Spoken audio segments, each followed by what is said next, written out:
Hey guys, it's day 38.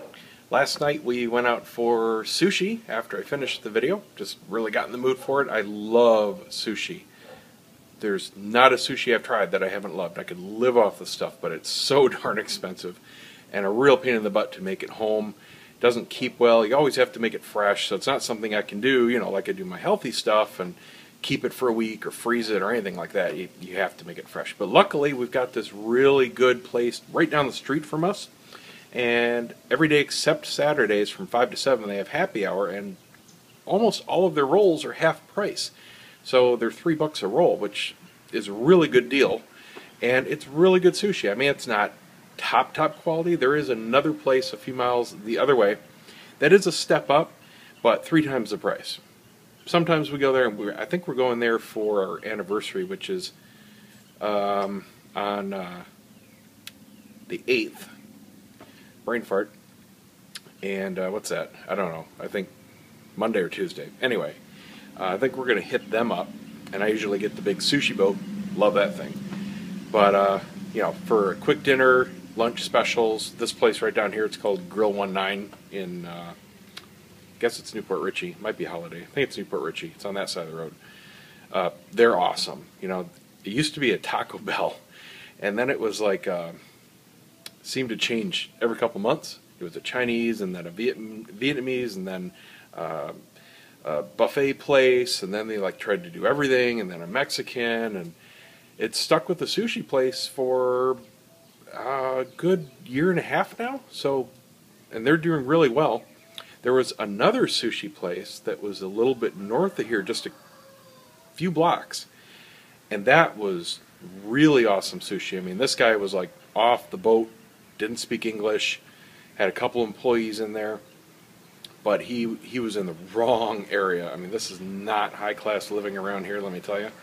But we're up here because we're literally a mile over the county line, and bills drop like 40%. I mean, taxes, utilities, everything. Same houses, same neighborhoods, just different county. But the further you go north, the more redneck it gets.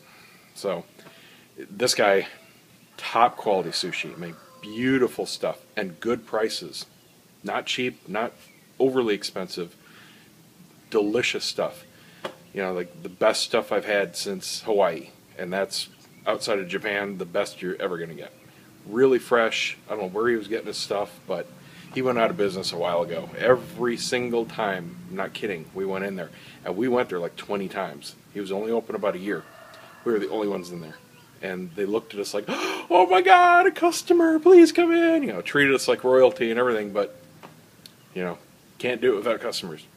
Just the wrong business, wrong time, wrong place. But Grill 19, they got it down. It's a more lively, modern atmosphere. They do have a really cool sushi bar that you can sit at, and they usually have a few fresh rollers up there. Nice, friendly, quick wait staff. But the key is their prices. They've got happy hours, they've got drinks, they've got the stuff people around here are looking for, and they're pulling in a lot of younger crowd. So they're doing really well. They're always packed. We usually get right in at 5 o'clock because we're right down the street, so we leave right around 5. And by the time we're leaving, 5:30, 5:45, it's hard to get a table. They have that much of a wait, and they've got like 20 tables in there, probably close to 60 seats. So they're doing really well. Anyway, that's my thing on sushi. Today, I'm going to be doing 2 recipes. I'm going to do a quick one right now. I'm doing a really healthy crab meat rangoon, and I'm going to get them about 200 calories for a serving of 8 of them. So that'll be really good. And then I'm going to start my second one, which is a healthy white bean and turkey chili. That should be delicious too. I love chilies. I just did one on my Guy Stuff channel, which is a traditional Texan beef red chili. Just meat and sauce and a ton of heat. It's beef. Tastes really good. Not healthy. The turkey one, you'll see it's really healthy. But that's going to take like 4 hours to cook, so I'm going to do my ride while that's going. So right now I'm going to go in and start cooking. Before I go out today, I'll show you guys another basic how-to on a bike. If you have disc brakes, there will come a point where you need to adjust them or replace your pads. And there are two basic types. This is the least expensive kind. This is a mechanical. You have your, let me get it in focus here, you have your brake lever. When you pull it, it pulls on this cable, which pulls on a little lever down here. What this is doing, there we go, what this is doing is when this rotates, twists in, screws in a little bit. This assembly here is called the caliper assembly, and it's very much like the calipers on your car or a motorcycle. And you have inside it, let's see, right here are two little brake pads. And again, very much like your car or motorcycle, they're just abrasive little pads. These are just the top little tabs here that you can see. And they sit in and they sandwich around the disc and they pinch it. And that's all they do.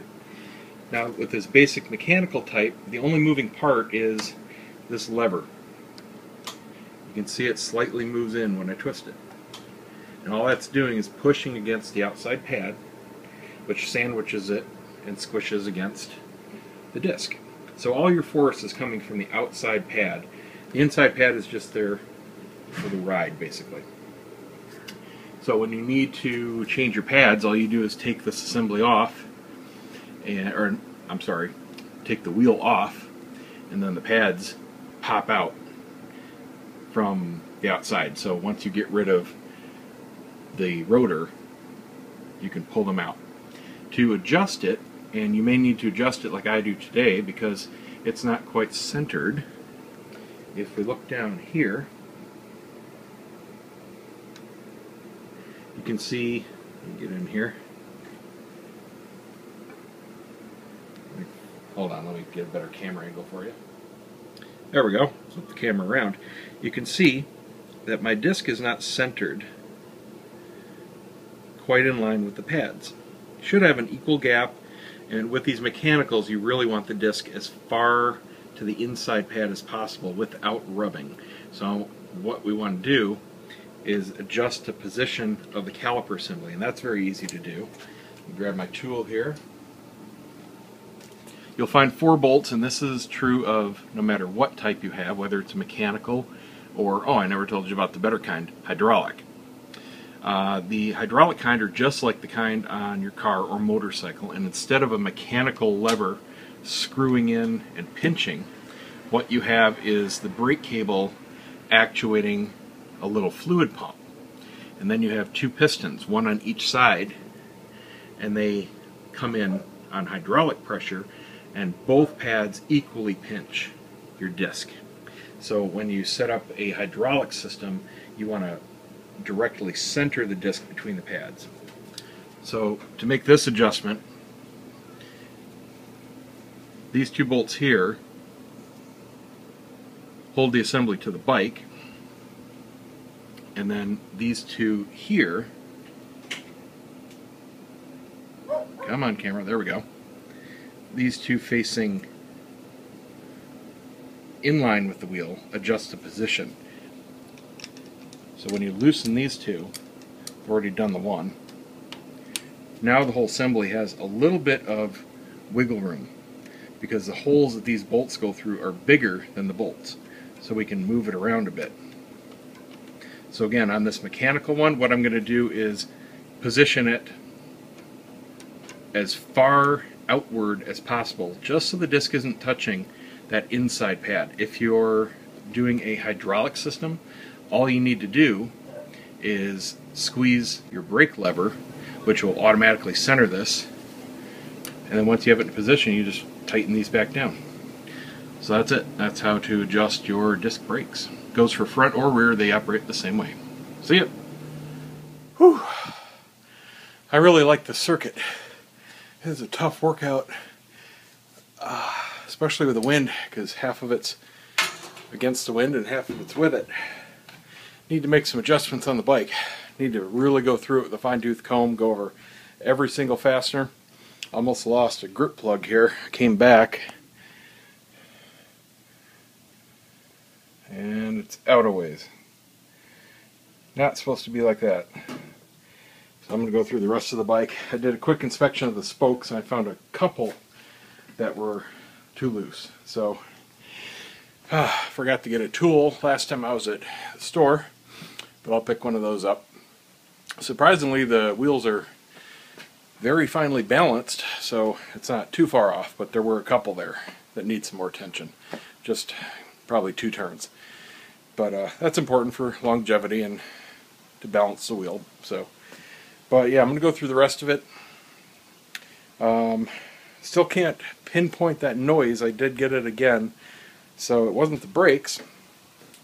And I'm kind of like trying to stick my head down and coast, because now it's doing it a little bit after it warms up while it's coasting, so I can get a better sense of where it's coming from. And I kind of want to say it's in the front now. I know it sounded like it was in the rear when I was pedaling and I couldn't hear it putting my head down, but now that I can get down lower, I think it's from the front. I've got one weird vibration that comes from the rear shifter assembly here, but that's not a problem. That's just because I'm riding on the road and it just hits a certain frequency with these big knobby tires. So, and there's nothing loose. I checked all the fasteners on it. It's just a internal vibration. No big deal there. But it sounds like there's something loose, the noise it's making up front. I tried several turn adjustments while I was riding on the preloads. That didn't make any difference. But like I said, I'm just going to go through everything, check all the fasteners. You know, it might even be this, where the cable goes through this sheath, because it's a little loose. That very well could be it right there. So, anyway, I'll probably get to that tomorrow before I go out. And I did hook up with my buddy Dave, and we're going to go out early next week. I'll go down to his place. He works and lives about 30 minutes south of me. So he's got really good trails. He's right near the Pinellas Trail, so might hit that. But since I got the bike rack now, I can do that. Alright, I'm going to go in and finish cooking. Got a lot of stuff to do yet.